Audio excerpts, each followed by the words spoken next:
Le fils d'Agatha Moudio chapitre 10. En prison, Dou avait appris un métier honnête.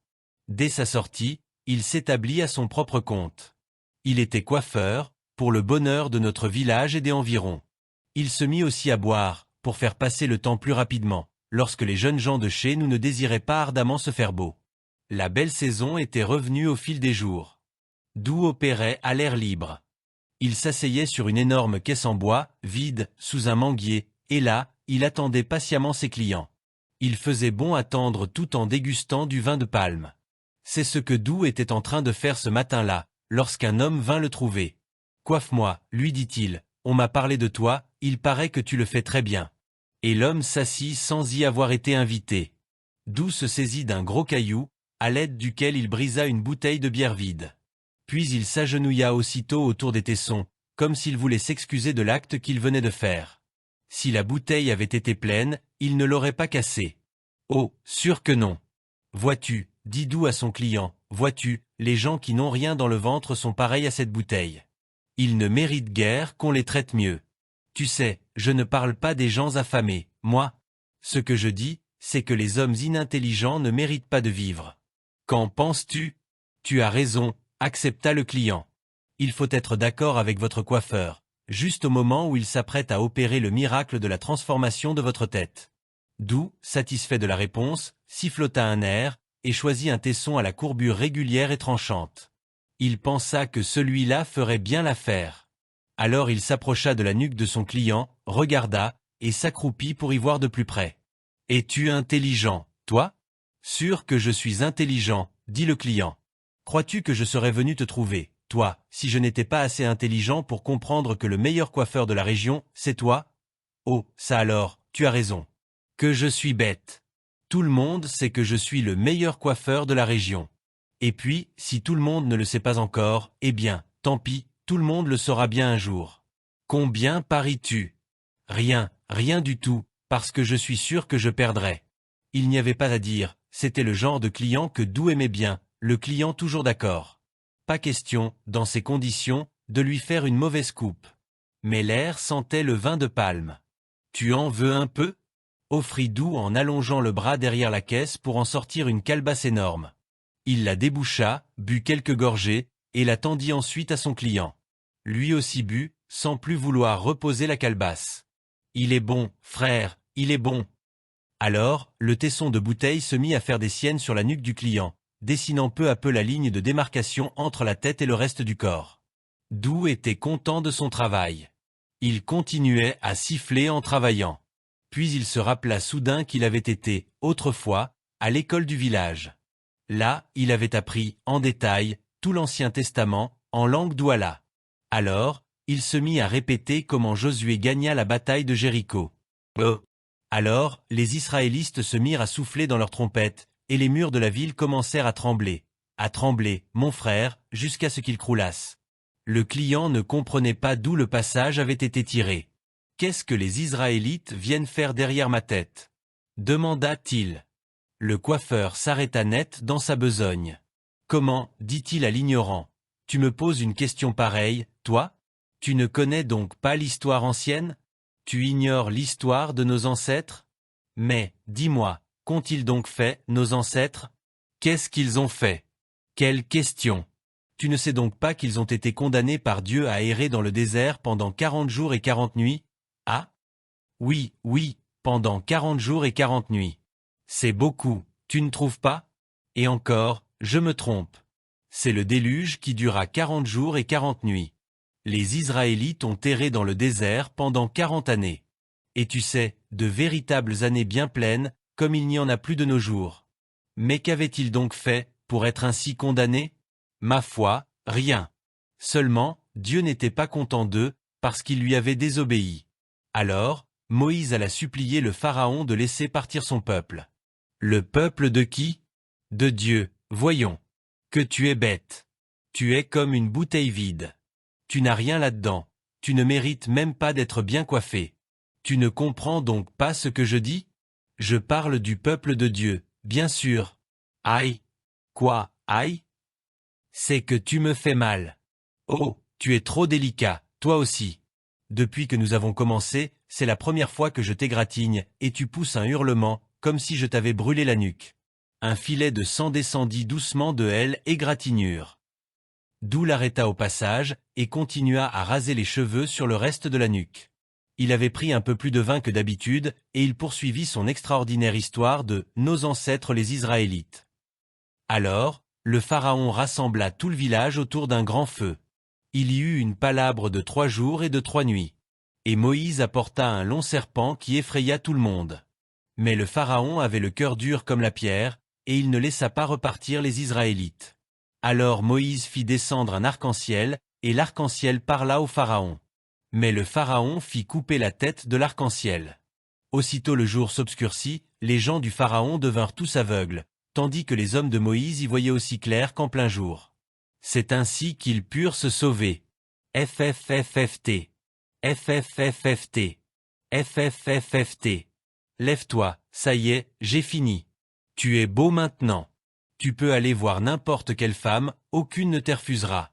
Et surtout, quand tu seras noyé dans le succès, rappelle-toi que c'est moi, Dou, qui t'ai fait beau comme tu le es devenu.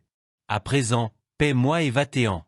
Je te dis que si tu trouves une femme sur ton chemin, et si elle refuse de voir ta tête d'ange, tu n'as qu'à revenir me le dire, je me chargerai personnellement de l'affaire.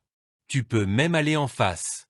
Il y en a une, qui ne te résistera pas, façonnée comme tu es. En face? Qu'y a-t-il en face? Paie-moi d'abord, c'est 1,50 franc. Tu ne comprends donc pas ma façon de parler? On voit bien que tu as bu tout mon vin. Je te dis qu'il y a une femme en face. Oui, dans cette maison-là. Elle est la femme de tout le monde. Elle appartient à qui veut. As-tu un peu d'argent? Oui. Alors, tu peux y aller. L'homme paya 50 centimes après force marchandage. Puis il se dirigea en face, tandis qu'un autre client s'installait sur la caisse en bois, prêt à se mettre sous la coupe de Dou. Or, en face, c'était chez moi. C'est ainsi que je fus étonné de voir entrer un homme que je ne connaissais pas, qui paraissait nettement près de l'ivresse et qui, s'imaginant que j'étais en train d'attendre, peut-être mon tour, me dit sans faire le moins du monde. « Frère, moi aussi je suis venu. Où est-elle donc? Qui? Demandai-je. La femme, dit l'homme, l'œil pétillant de vin de palme et de désir sexuel à peine voilé. Oui, insista-t-il, la femme. Le frère coiffeur là-bas m'a dit de venir en face, si j'ai un peu d'argent. Il m'a dit qu'ici. Je pris l'homme par le collet, sans lui laisser le temps de terminer, et je le jetai dehors comme un lourd paquet. Avant qu'il ne pût se relever, je lui assénai des coups de poing sur la figure, et lui ordonnai de regagner son domicile tout de suite, ce qu'il fit sans regarder derrière. Quelques personnes étaient déjà là, pour assister à ce qui se passait. Mais moi, j'étais allé tout droit jusqu'au salon de coiffure de Dou. Tu continues à te moquer de moi, Dou, bien que je t'ai déjà prévenu que cela te coûterait cher un jour. Je crois que ce jour est maintenant arrivé. Tant pis pour Théoi.J le saisit et lui infliger des gifles dont il se souviendra jusqu'à la fin de ses jours, du moins je l'espère, car je ne voudrais pas qu'il perde le souvenir de la correction qu'il reçut de moi ce jour-là, et qu'il se remette un jour à raconter à tout le monde que j'ai épousé une paix. Les habitants du village intervinrent à temps, alors que j'étais occupé à faire manger de la boue à l'impudent Dou. Des femmes se mirent à me supplier de ne pas le tuer, car c'était un frère, et si ton frère te cause du tort, il faut lui pardonner. Ma colère trouva là de sérieuses raisons de s'apaiser. En effet, grâce à cette maladresse de Dou, qui m'avait donné l'occasion de rappeler à tout le monde que je restais le garçon le plus fort de chez nous, je venais de retrouver, autour de moi, des gens, hommes et femmes, qui m'avaient furieusement mis en quarantaine depuis quelques 2 mois. Vous comprendrez aisément ce qui s'était alors passé, si vous dites que même en cette minute où je forçais l'admiration de tous, ma Médie ne se montra pas, elle qui autrefois accourait la première partout où je faisais une exhibition de mes muscles. Depuis près de 2 mois, je vivais seul, avec mes 2 femmes et l'enfant de Fanny. J'allais seul à la pêche, malgré l'intervention personnelle du roi Salomon, qui avait longuement supplié mes compagnons de me garder dans leur équipe. Nous aimons bien la loi, avait-il répondu, mais quand il s'amuse à épouser une femme qui fait la honte de notre communauté, alors nous ne sommes plus d'accord avec lui. La rupture était arrivée environ 1 semaine après le soir où Agatha était venue rendre une visite franche, qui avait, vous vous en souvenez bien, attiré l'attention de la mère Mauvergard. En effet, quelque temps après ce soir-là, elle revint, une nuit, accompagnée d'une de ses tantes. C'était chez moi qu'Agatha venait quand elle se rendait à la ville, nous avait dit la tante. Chacune d'elles portait une valise, une lourde valise. Elle s'était installée, et avait d'elle-même décidé qu'Agatha ne repartirait plus dans son village. c'est ta femme à partir de cette nuit, m'avait dit la tante d'Agatha, et je vous souhaite du bonheur pour toute la vie. Je sais que tout se passera bien avec Fanny, n'est-ce pas? Fanny n'avait pas répondu, mais je savais qu'elle n'était pas contre mon mariage avec Agatha. Elle s'était montrée très gentille, et dès le lendemain, elle construisit pour Agatha un foyer semblable à celui que ma mère avait préparé pour elle-même. Ma mère, elle vint me voir dès le lendemain matin, en compagnie de la mère Mauvergard. Je viens te voir et te parler en présence de quelqu'un qui doit être mon témoin même après ma mort. Tu as refusé d'écouter mes conseils, et tu es allé prendre cette fille. Reste avec elle, et je te souhaite de ne jamais le regretter. Je sais, quant à moi, que cette petite femme blanche que tu viens d'épouser t'en fera voir de toutes les couleurs. Attends, mais quand tu seras dans l'embarras, ne viens pas me trouver, je veux que tu me laisses tranquille, que je meure de pauvreté ou de chagrin, ou que je vive malgré tout, je veux que tu me laisses tranquille. Et, entends bien ce que je te dis, ne t'attends plus à me voir chez toi. Jamais plus. Et les deux femmes étaient reparties sans me laisser placer un mot. Depuis, nous vivions tous les quatre, mes deux épouses, ma fille et moi, et tout le village nous évitait autant qu'il pouvait. C'est-à-dire, en réalité, que le roi Salomon, qui m'aimait bien et qui me comprenait assez bien, ne me laisserait pas complètement à l'écart. Mais depuis l'emprisonnement du chef Mbaka, c'était lui qui jouait le rôle de chef du village, et évidemment, il n'entendait pas montrer à tout le monde, ouvertement, qu'il me pardonnait d'avoir épousé Agatha Moudio. Cela faisait maintenant 2 mois que nous vivions ainsi. Et, comme si nous voulions réagir contre la dureté avec laquelle les gens de chez nous nous traitaient ou nous regardaient, nous nous ingénions à faire régner chez nous une harmonie qui, hélas, n'allait plus se retrouver par la suite. Agatha fit, pendant cette période, la démonstration d'une sagesse dont personne chez nous ne la croyait capable. Elle allait puiser l'eau à la borne fontaine, malgré les mots aigres-doux que d'autres femmes lui lançaient chaque fois qu'elle y allait. Elle faisait la cuisine, proprement, elle dont ma Médie avait dit qu'elle était une dame de salon. Fanny, de son côté, avait beaucoup grandi dans son caractère. Elle était devenue une vraie femme, et comme ma mère avait dit une fois, disposée à me faire des enfants. Il faut la laisser respirer un moment, me dis-je en pensant à son accouchement relativement récent. Quant à la petite Adèle, elle commençait à s'ouvrir à la vie, et elle devenait de plus en plus intéressante à mesure que les jours passaient point naturellement. Ma maison, primitivement conçue pour abriter une seule personne, s'avéra rapidement trop petite pour nous 4. Je me mis donc en devoir de construire d'autres maisons, une pour Fanny, une deuxième pour Agatha. Et j'étais occupé à ce travail, lorsque cet imbécile de Doux était venu déclencher ma colère, ainsi que je vous le racontais tout à l'heure. À présent, j'étais là, au milieu de tous les habitants de notre village, venus, les uns pour voir comment j'allais tuer Doux, les autres pour m'admirer des pieds à la tête, d'autres enfin pour me prier de ne pas faire cela. Ainsi, Doux, qui en voulait à Agatha non seulement parce qu'elle était devenue ma femme, mais aussi parce qu'il restait persuadé que c'était elle qui l'avait fait emprisonner. Doux, dis-je, réussit simplement, et sans le vouloir, à rompre la glace qui s'était épaissie depuis près de 2 mois entre les miens et moi. Je vis des sourires lorsque, négligemment, je laissai tomber ce crétin sur le sol et lui lançai un regard de profond mépris.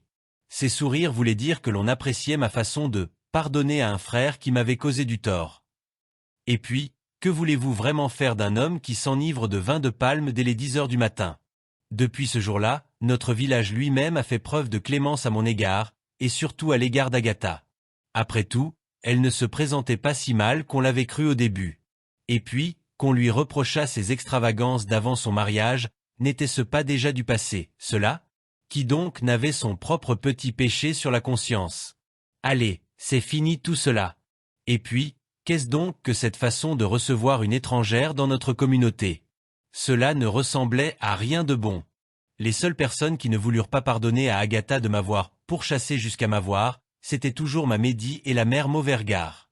Malgré cela, la vie pouvait maintenant se vanter d'être l'un des préservateurs d'une tradition ancestrale à laquelle le temps, hélas, s'attaque avec acharnement de nos jours, la polygamie. Il serait long de vous raconter en détail ce qui se passait dans notre ménage à 3, et je me réserve d'autant plus le droit de me taire sur bien des points, que je sais deviner le sourire amusé avec lequel vous vous disposeriez à écouter mon récit. Je ne considère pas cette situation-là comme une chose simplement amusante. Je ne voudrais pas, non plus, vous ennuyer avec des détails sur la vie que mes 2 épouses me firent mener à partir du jour où, notre village ayant pratiquement admis mon second mariage, elles ne trouvèrent plus la véritable raison d'une union jusque-là exemplaire. Chacune d'elles habitait maintenant sa propre maison. Chacune d'elles pouvait, si elle le désirait et si elle s'en sentait le courage, préparer son repas chez elle, en pensant toujours bien entendu au mari commun. Ce fut ce qu'elles décidèrent bientôt de faire. Un jour, tandis que j'étais parti pour quelque temps en haute mer, Agatha et Fanny trouvèrent le moyen de se quereller. « Mon fils, comme tu n'as encore jamais vu ça, me raconta le roi Salomon à mon retour. Je les appelai dans ma maison, pour leur demander ce qui s'était passé. C'est Fanny qui a provoqué cela, s'empressa de dire Agatha. Comment, c'est moi qui ai provoqué cela? Parce que je me suis permise de remarquer que tu ne faisais rien à la maison. Parce que je refuse d'être ton esclave. Tu entends? Elle dit que je ne faisais rien, alors que c'était moi qui préparais à manger pour elle. Je dois donc dire que tu me prenais, toi, pour une esclave? Tu préparais à manger? Tu peux parler. Une femme qui prépare à manger sans aller puiser de l'eau, elle-même, et qui attend que quelqu'un d'autre le fasse pour elle, ne se prend-elle pas, elle-même, pour une reine, considérant que les autres sont ses esclaves? Entends donc ça. Pendant que tu allais puiser de l'eau, n'était-ce pas moi qui balayais la maison? Quelle maison? Quelle maison? Ai-je trouvé ma maison balayée? Cette discussion, banale et terre à accent grave-terre à première vue, se continua. Devant moi pendant de longues minutes. Quand deux femmes ont des choses à se dire, il faut les laisser parler librement, même si vous êtes leur mari commun. Ces choses insignifiantes peuvent être d'une grande importance. Dans le cas présent, elles aboutirent à une séparation complète de mes deux épouses. Dire que Jean devint malheureux serait mentir avec une certaine aisance. Au contraire, l'union de ces deux femmes, au début, m'avait un peu effrayé. Car je me rappelais bien ce qui s'était passé avec Etoka, lorsque ces deux femmes s'étaient mises à trop bien s'entendre. Etoka en a beaucoup souffert. Imaginez-vous que les deux femmes organisaient des sorties nocturnes sans le prévenir, et qu'elles allaient toutes les deux voir des jeunes gens, tandis que leur vieux mari dormait seul dans son lit, après avoir passé une bonne partie de la nuit à chercher de par le village en faisant littéralement du porte-à-porte. Les gens se moquaient d'Etoka. Quand il a eu beaucoup d'argent, disait l'un, je lui ai donné le conseil suivant. Etoka, mon frère, maintenant que tu as quelque argent en main, ne fais pas de bêtises.